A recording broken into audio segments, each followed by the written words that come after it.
Hola, hola, bienvenido Rubén, bienvenidos todos. Qué bueno que nos están viendo en este nuevo episodio del podcast. El día de hoy hemos preparado un tema importante que tocamos en episodios anteriores, que tiene que ver específicamente con el tema del enganche. Hubo muchas dudas en torno a este tema del enganche, como lo vimos en el episodio anterior.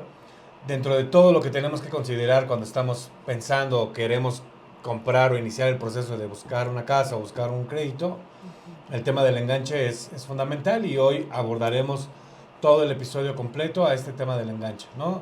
Cuáles son las alternativas que tenemos, cuáles son los apoyos que te dan instituciones como el Infonavit o el Fobiste, en el que el ahorro que tú vas teniendo puede ser tomado en cuenta como ese pago inicial o como ese enganche, ¿no?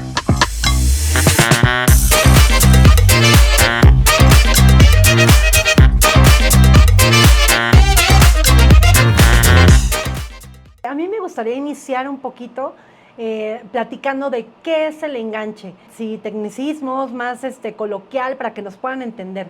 Tú en tus palabras, ¿qué dirías que es el enganche? El enganche para mí es el monto inicial o el dinero que debo de tener cuando quiero comprar una casa. La aportación inicial, es decir, el dinero con el que debo contar para poder iniciar mi proceso de compra. Eso para mí es el Claro. enganche. Fíjate que yo también lo vería como una suma, un monto de dinero para asegurar que realmente quieres comprar una casa y que puedes hacerlo, ¿no? Muchas veces las instituciones bancarias te piden ese enganche para asegurarse de que tú pues realmente sí tienes el dinero y sí lo vas a poder pagar el crédito. Y también pues las personas que van a venderte la casa o el departamento te piden ese enganche justamente como para asegurar que sí estás dispuesto a comprar ese inmueble, ¿no? Digamos que es como la garantía para las instituciones que te otorgan el crédito de que tienen la solvencia para poder pagar, ¿no? Uh-huh. De entrada. El enganche no es que sea un dinero perdido, ni mucho menos.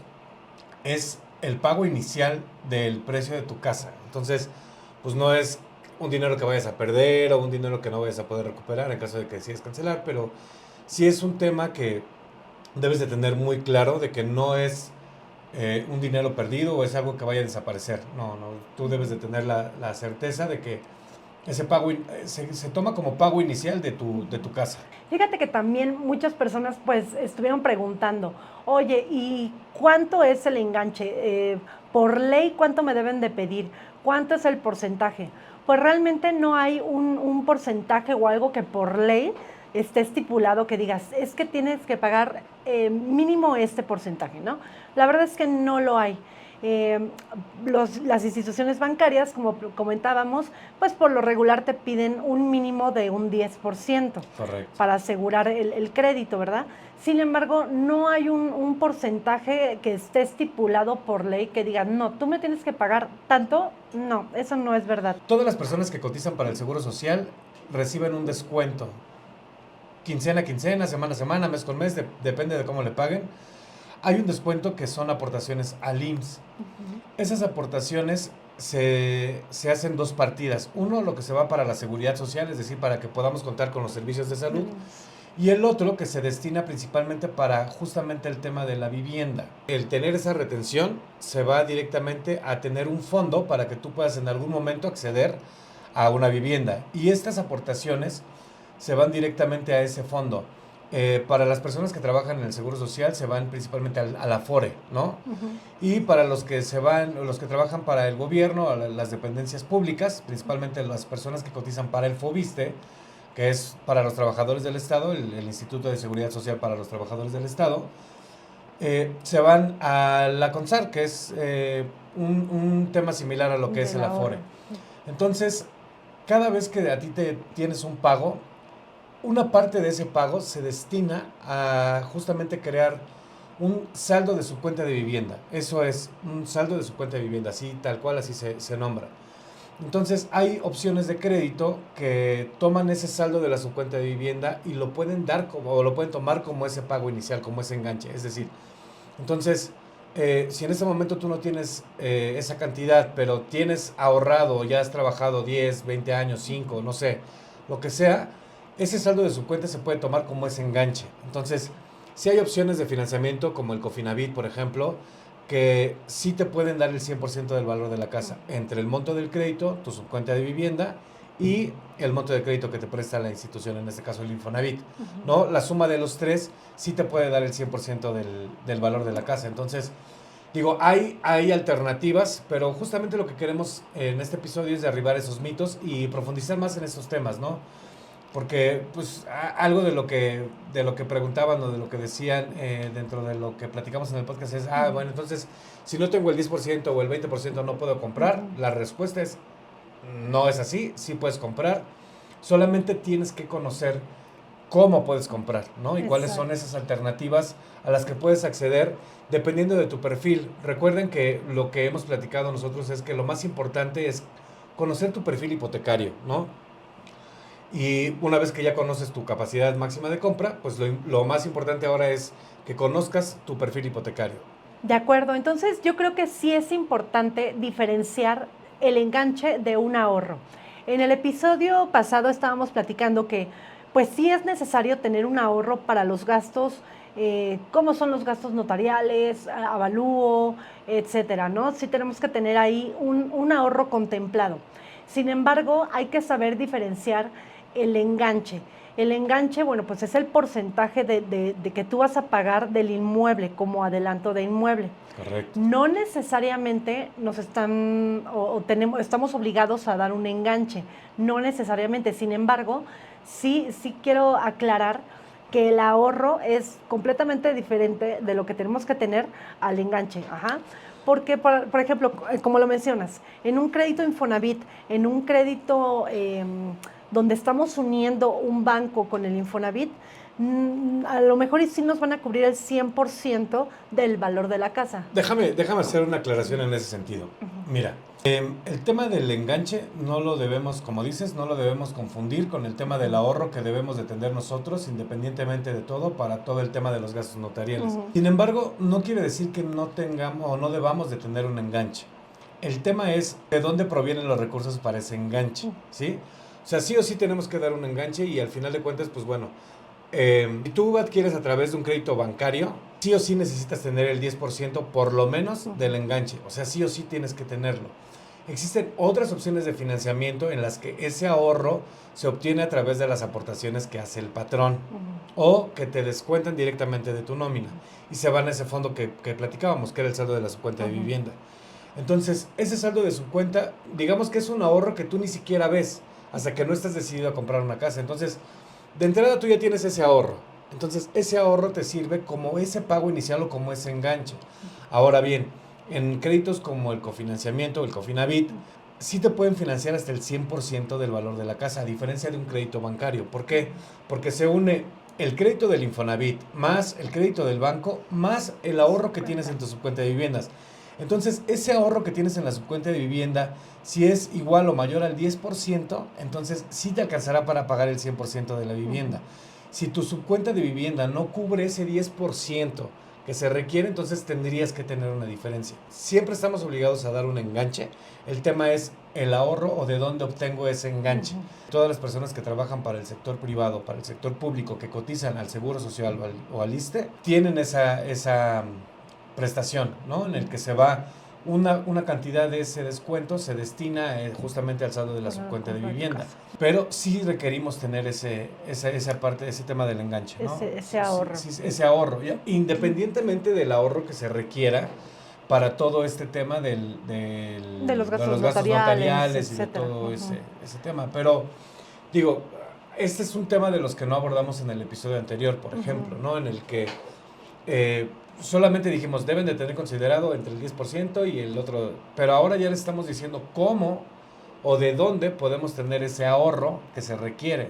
Entonces, ahorita creo que lo más importante es que ustedes sepan y conozcan si cotizan para el Seguro Social o cotizan para el Fobiste, para que puedan decir y que se puedan interesar y decir, oye, a mí me gustaría conocer cuánto tengo en mi ahorro de Infonavit, por ejemplo, ¿no? Entonces, creo que son temas que vamos a abordar durante el episodio y que al final de cuentas pues creemos que les puede agregar valor o que les puede ayudar en ese sentido para que ustedes puedan saber cuáles son todas las alternativas que podemos tener.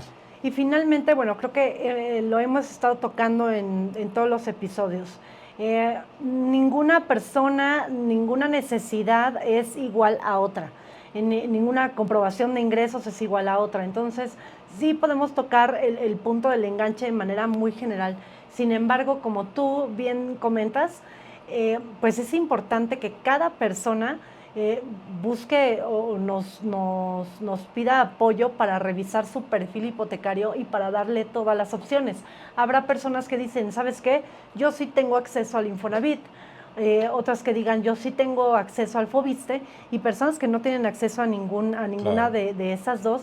Entonces, bueno, pues evidentemente las respuestas van a ser diferentes, ¿no? Dependiendo de la forma de comprobar de cada persona. Entonces, yo los invito a que, pues, nos pregunten. Inclusive hay opciones de crédito, o sea, hay una opción, hay un producto, específicamente un producto hipotecario, en el que, imagínate que hay personas que trabajaron mucho tiempo y nunca utilizaron su saldo de su cuenta de vivienda.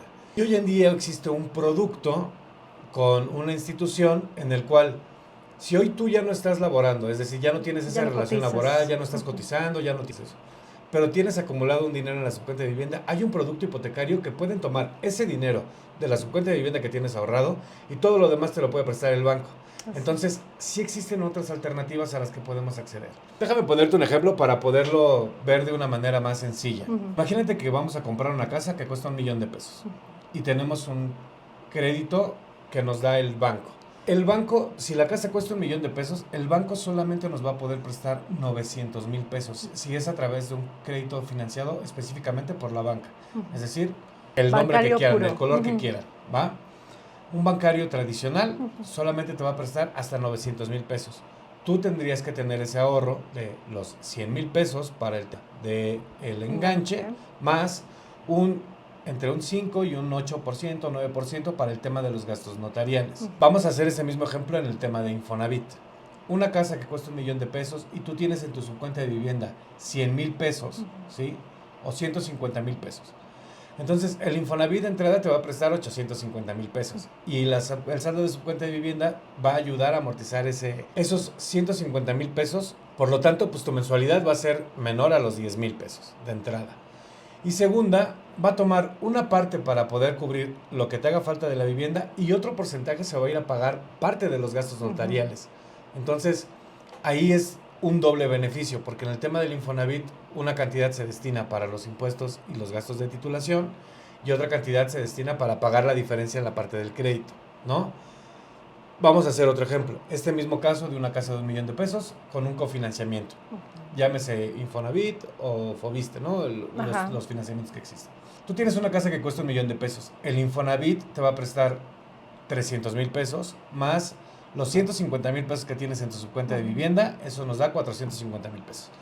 Y el banco te va a prestar la diferencia, que en este caso tendrían que ser los $650,000 que te hacen falta para poder completar el millón.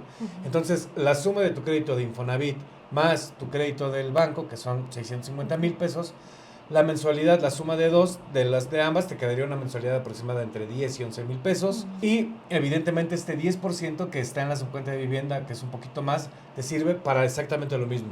Una parte de ese dinero se va para pagar una cantidad de los gastos notariales y la otra se va para poder cubrir la diferencia. Pero la suma de estos tres sí te da el 100%. Entonces, sí depende del perfil y depende de la opción de financiamiento a la que quieras entender cuál es el enganche que tienes que pagar.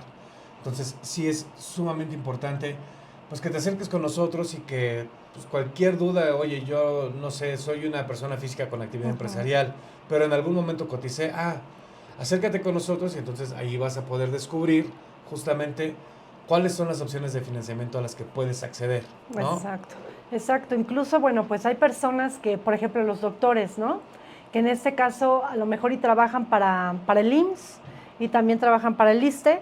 Entonces correcto. También se puede hacer un Infofoviste. Se unen Ambos se créditos. unen ambos créditos. Entonces, bueno, pues en estos casos también son casos especiales.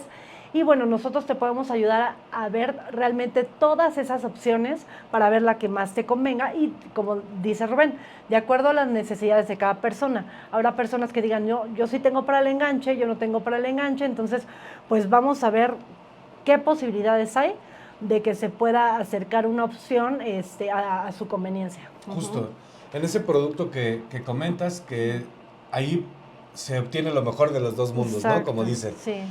Tienes acumulado dinero en la subcuenta de vivienda del Seguro Social, tienes acumulado dinero en la parte del Foviste, y entonces pueden unir ambas subcuentas de vivienda y entonces tu crédito va a ser menor. Entonces, pues eso te da la posibilidad de acceder a una vivienda a lo mejor un poco más grande o de no tener una deuda tan grande a lo largo del tiempo. Recuerden también que vimos en el episodio anterior el tema de la mensualidad, entonces ese es un factor también determinante para poder decir, pues de esta manera no me descapitalizo y puedo acceder a este crédito, ¿no? Exacto. Aquí lo más importante es que primero entendamos y cada quien entienda cuál es su perfil hipotecario, para que a partir de ahí, una vez que conocen su capacidad de compra, entiendan cuál es su perfil hipotecario y conozcan todo el abanico de opciones que tenemos, principalmente para que puedan comprar esa casa que tanto desean y que tanto anhelan, ¿no? Elegir la mejor opción, ¿no? Muy bien, pues ya abordamos o tratamos de explicar de una manera muy entendible qué es el enganche realmente. Pero pues mucha gente se pregunta, así se escucha bien padre, pero realmente es ¿cómo puedo ahorrar para poder tener ese dinero, ¿no? Ya vimos que una alternativa es a través de las aportaciones que hace el patrón o que hace que te retienen. Pero si no tienes esa posibilidad, ¿cuáles consideras, Tony, o cuál sería un plan correcto para poder empezar con este ahorro, ¿no? Primero que nada, pues ponerse una meta, porque realmente muchas veces decimos, vamos a juntar tanto, ¿no? De poquito en poquito, pero no tenemos, como tal, no tenemos una meta, ¿no? Por ejemplo, 100,000, 200,000 pesos, etcétera. Cada quien se va a poner su meta. La segunda es empezar a separar nuestros ingresos y nuestros gastos. Tenemos que separar nuestros gastos fijos, gastos de los cuales pues, no podemos evitar, ¿no? Como por ejemplo, pues alimentación, colegiaturas, gasolina, transportes, etcétera. La verdad es que esos son gastos fijos que sí tenemos que contemplar. Y tenemos otro tipo de gastos que a lo mejor son llamados gastos hormiga, que a lo mejor ya es el cafecito, los cigarros, chocolate, botana. La verdad es que son gastos que a lo mejor, dices, son 20 pesos, 50, 100 pesos, pero cuando ya los sumamos al final del mes, pues la verdad es que es una buena parte de nuestros ingresos la que se nos va ahí.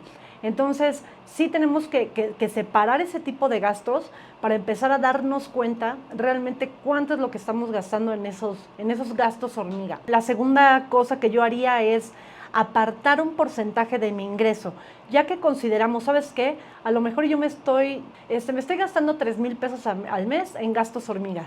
Entonces, ese monto lo voy a apartar, pues ya sea en otra cuenta, ya sea en el área de apartados de nuestras cuentas que tenemos. Incluso hay cuentas bancarias que ahorita ya tienen el tema de inversión, que sí, podemos hacer una inversión diaria ahí. Sí. Entonces, eso también, aunque es algo pequeño, nos va a estar ayudando. Claro. Y pues obviamente no va a estar en esa cuenta para que nosotros podamos gastarlo. O sea, realmente hacerse la idea de que nada más vamos a contar con el dinero que estamos dejando en nuestra cuenta. Entonces, bueno, aparte de eso, yo creo que sí es importante también tener en cuenta si tenemos bonos, si tenemos comisiones, si tenemos utilidades. O sea, la verdad es que muchas veces es una vez al año, o los bonos a lo mejor son 4, 5, 6 veces al año. Destinar una buena parte de esos ingresos para invertirlo, porque finalmente es una inversión para nuestra casa. Claro. O sea, es algo que nos va a convenir. Entonces, sí darle la importancia requerida para decir, bueno, pues a lo mejor ahorita estoy ahorrándome un café, ahorrándome algo, pero pues es para algo muy bueno para mí, para mi familia, que es para tener mi casa, ¿no? Entonces, también tener ese aspecto de bonos, de utilidades, una buena parte destinada de aguinaldo para el ahorro. Y bueno, pues finalmente también hay veces que hay posibilidad de tener unos ingresos extra, a lo mejor vendiendo cosas que ya no usamos. También hay aplicaciones donde puedes vender tu ropa, pues, o sea, que están en buenas condiciones. Yo creo que sí hay que ingeniárnoslas. A lo mejor soy muy buena para hacer los postres, entonces, bueno, pues puedo vender postres. Yo Claro. sí creo que eso nos va a dar un extra, que es lo que necesitamos para agilizarlo, para a lo mejor llegar a nuestra meta de 100, 200, 300 mil en un año, en 6 meses, o hacerlo más rápido, ¿no? Fíjate que un consejo que yo doy es, principalmente a la gente que renta, a veces dice, oye, pues es que yo estoy pagando renta y a veces me es más complicado. Yo lo que les recomiendo es lo siguiente. Imagínate que hoy vas a comprar, vamos a hacer el mismo ejercicio, donde vas a comprar una casa de $1,000,000 y actualmente pagas 7,000 pesos de renta. Si tú vas a adquirir un crédito hipotecario de 900,000 pesos y vas a pagar 10,000, esos 3,000 pesos que vas a tener que pagar de tu mensualidad, guárdalos. Y eso te va a dar a ti también una temperatura de decir, ya no voy a pagar renta, pero entonces ya voy a empezar a pagar mi casa, y hazte la idea de que ya estás pagando tu casa. Entonces, si tú pagabas 7,000 pesos, esos 3,000 pesos que vas a necesitar ahora para poder pagar la mensualidad de tu casa, los ahorres. Y entonces a lo largo de 10 meses pues ya tienes 30,000 pesos, ¿no? Así, sin Sí, tema, sin ya hacer tienes nada. 30,000 pesos. Ujú. Si tienes la posibilidad de con tus bonos, comisiones o todo lo que tú hagas por fuera, poderle meter, eso también te va a ayudar. Y para efectos del pago de crédito, si empiezas a crear ese hábito de empezar a meterle a tu casa, pues vas a terminar de pagar antes, ¿no? Pero creo que eso nos da una temperatura perfecta para saber si realmente podemos pagar nuestra casa sin meternos en problemas, Exacto. ¿no? ¿Por qué? Porque, digo, a lo mejor puedes que sigas rentando y dices, en ese momento pues no puedo ahorrar lo equivalente a mi mensualidad. Ujú. Sí, no, pero sí puedes a lo mejor ese diferencial entre tu renta actual y tu mensualidad, puedes meterla a un fondo de inversión o a un fondo de ahorro, y eso puede empezar a generar rendimientos, ¿no? Hoy Ujú. casi todas las aplicaciones Sí. en la banca te dicen, pues mete tu dinero con nosotros y gánate. Y a lo mejor al principio no lo vemos como una cantidad importante, pero si tú vas dejando tu lana ahí, pues al cabo de tiempo ya tienes 100, 200 pesos, 300, 500, y cuando menos ves, pues ya tienes 2,000 o 3,000 pesos que a lo mejor te pueden servir para estos gastos que de los que Claro. hablabas, ¿no? Digo, evidentemente nosotros no les vamos a decir, no compren su café todos los días, o las personas que fuman no compren sus cigarros, no, porque pues al final de cuentas cada quien vive de una manera diferente. Sin embargo, sí ser conscientes de que esos gastos al final de cuentas, al término del mes, representan una cantidad importante de tus egresos. Claro. O sea, sí representan de a 100 pesos, casi 90 pesos que cuestan los Ujú. cigarros, o de 80 pesos que te cuesta un café. Pues si ya lo sumas son 160 pesos al día, más que las papitas que ya cuestan 50 pesos, ¿no? Si lo multiplicas por los 30 días, pues ya tienes los 3,000 pesos que vas a tener que Exacto. pagar de ese diferencial del que te estaba hablando, ¿no? Entonces, lo primero que tenemos que hacer es ser bien conscientes de cuál es nuestra realidad, qué sí estamos dispuestos a dejar de hacer para poder empezar a invertir en nuestro futuro, en nuestro patrimonio. Y habrá cosas en las que digas, no, pues yo esto sí definitivamente no lo voy a No lo dejar, dejo. ¿no? Ujú. Pero ya eres consciente de que pues ese gasto al final de cuentas se te va. Eso te hace consciente y entonces te ayudará a decir, sí puedo hacerlo con esto. Además, pensando en que a futuro, conforme vas creciendo y vas madurando, pues vas a tener la posibilidad de acceder o a un trabajo mejor o de obtener otro tipo de ingresos. Te abre un panorama totalmente diferente, ¿no? Claro. Bueno, pues realmente como lo platicamos, el enganche no es el fin del mundo. La verdad es que hay muchas opciones con las cuales pues podemos acceder, el ahorro, diferentes instituciones. Entonces, pues la verdad es que hay bastantes opciones para poder obtener tu casa. Si quieres más apoyo, tienes dudas, pues yo te invito a que realmente te integres con nosotros, te metas a comprafaciltucasa.mx y aquí te vamos a poder resolver cualquier duda, te vamos a dar tu perfil hipotecario y te vamos a dar todas las opciones. Pues lo que buscamos justamente con todos estos episodios es, pues, ir derribando mitos, ayudarlos con tips, con consejos que realmente les permiten materializar este sueño de tener su casa. Si tienen alguna duda y que podamos nosotros apoyarlos, con todo gusto estamos para atenderlos. Y pues nada, nos vemos en el próximo episodio. Muchísimas gracias por acompañarnos. Muchas gracias a todos y bueno, pues no es imposible que tengan su casa y para eso estamos aquí. Gracias. Bye.